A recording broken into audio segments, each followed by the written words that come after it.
Hello and welcome to episode 1 of my video log. I had a very exciting parcel arrived in the post today. I've been thinking about doing this project for several years. Finally got around to actually getting off my backside and ordering the stuff. So what we've got here is 100 dropper bottles with lids, funnels and little caps in there so that I can start decanting all my Games Workshop paints into dropper bottles. That's going to take some time, I can imagine, and it's going to be very exciting, but I'll start recording my exploits as I do it, so if I pick up any hints, tips, tricks, then you'll be able to see them as I go along. What else have we got to do once that's sorted? Well, got some buildings to paint. These are from my own personal collection. We've then got some more buildings to paint. More buildings to paint. More buildings to paint. The yellow ones are actually Orc MDF scenery from TT Combat. That's for my my club. I somewhat foolishly said I'd paint it all for them. Decided that we were going to go with a Bad Moon sort of yellow colour scheme, then realised that Avalanche Sunset was discontinued, so they sat in my garage for ages while I tried to figure out what I was going to do, and I started trying to brush Avalanche Sunset yellow undercoat on with a brush on some of them. That didn't last long. I gave up after about 2 small buildings on that one. And then the other day I discovered Halford's yellow primer. It's an almost identical match for Avalanche Sunset. So I don't know how well this is going to come out on the video, but those buildings that you can see there are Halford's yellow. This one here is Avalanche Sunset. So as you can see, when you put them next to each other, you really can't tell the difference, and once I've got some weathering on those, they will look almost, if not completely, identical. I'll just bring them over here, stare at the table a minute. So what we've got here is how the buildings are going to look when they're finished. Some pretty simple Rhinox hide brown sponge weathering, overlaid with some equally simple lead belcher sponge weathering, and then I'll put the occasional detail in, maybe some red bits. Might do some of the faces green. These buildings are really very cool indeed, and very good value for money.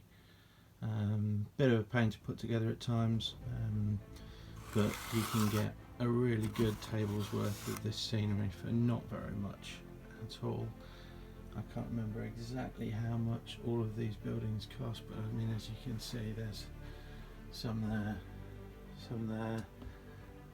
There's actually another layer underneath those. There's this one. There's these in here that I'm pretty much done with. There's that one up there. Cobwebs. There's some more down here, and another one there. I think all of that was somewhere in the region of 100 to 150 quid, so I mean that's more than enough for a decent table. So hopefully, now that I've got some more of the yellow spray, I can get all of those sprayed up and get sponging. See you in the next one.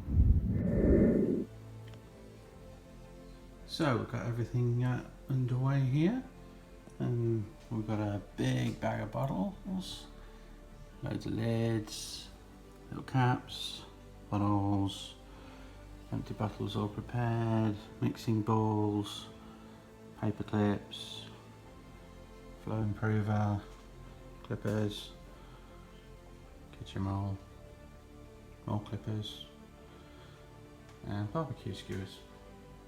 Oh yeah, and a little dropper. So what we're doing, put 2 mixing bowls in an empty bottle.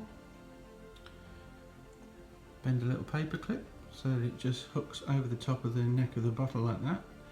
That's just so that the funnel has a little air gap in so that the air can escape out while you're filtering the paint in. 1 milliliter of the flow improver into the paint bottle.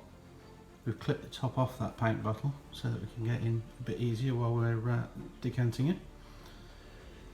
Funnel in top of the bottle, shake up the paint in the paint with the flow improver, pour it into the funnel. Once you've got most of the paint out, another 1/2 milliliter of flow improver into the bottom of the bottle, shake it up again, last dregs into the funnel. Wait for that to drain through, take the funnel out, funnel in the bowl of water, take the paper clip out, use the barbecue skewer just to scrape any last little bits of paint out, poke that through the funnel, lid on, job done. Just one more quick thing, while you're doing this you can seal the pot upside down in the funnel. You do need to be careful because obviously if there's too much paint in the pot then it'll spill out the funnel, but if you press it down firmly enough, and actually I don't know if you can see here, but the clip that holds the lid on also works quite nicely for holding the pot just in place on the funnel. Then you can leave it upside down and it will just filter through over time. It's slower, but it does mean that you can do more than one at a time. Hey, it's Wednesday night before the big game against Winters, and what am I going to be doing tonight? Getting ready for the game? Kind of, but of course what I'm really going to be doing is putting some transfers on, last minute adjustments, last minute finishing details, and I've just spent the last 2 hours decanting some paints into dropper bottles. Brilliant! Off for a big game today. That's all my stuff packed, and then everything that I'm not using just in case.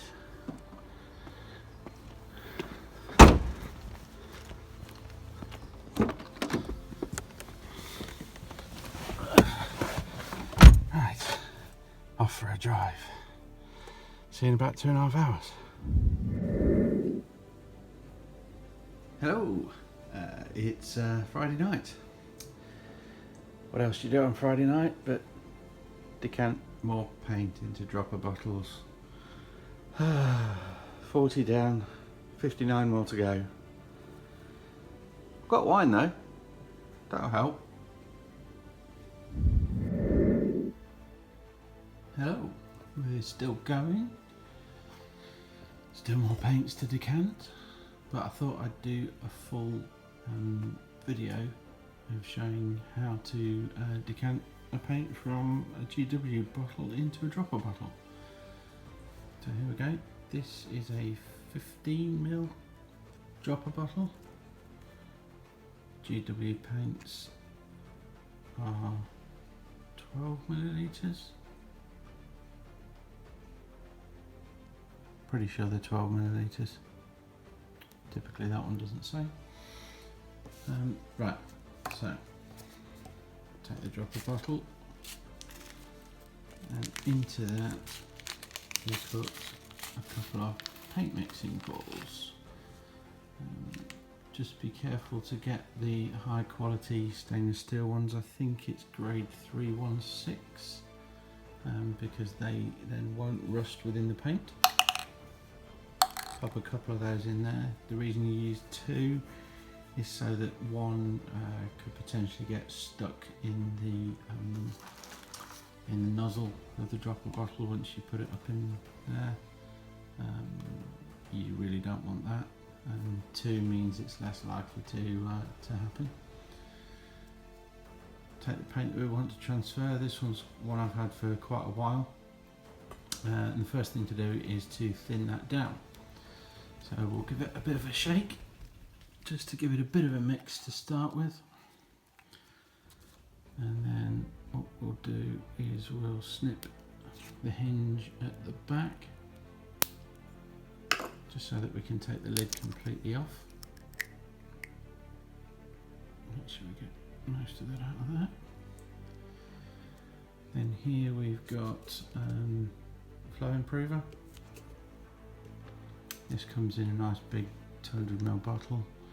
Now because this is quite an old bottle of paint, I am going to put in about 1.5 millilitres of flow improver into there right from the off.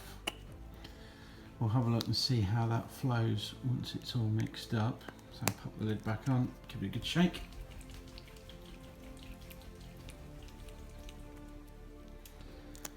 And what we're looking for there is that the paint flows nice and smoothly. That's still quite thick, so I'll pop a bit more flow improver in there. This is very much a play it by ear part of the process. We'll stick another 1 milliliter in there. And the nice part is that it does mean that your paint's thinned down and will go further, but it can be a bit more time consuming, this one, as a result. So let's see what we look like now. Yeah, that's a bit better. That's going to come out of the pot quite nicely. So what I've done here, I've got some little bits of barbecue skewer just to scrape the paint out of the pot here. Make sure that we're getting as much as possible and not wasting too much. You can use pretty much anything you like for this job.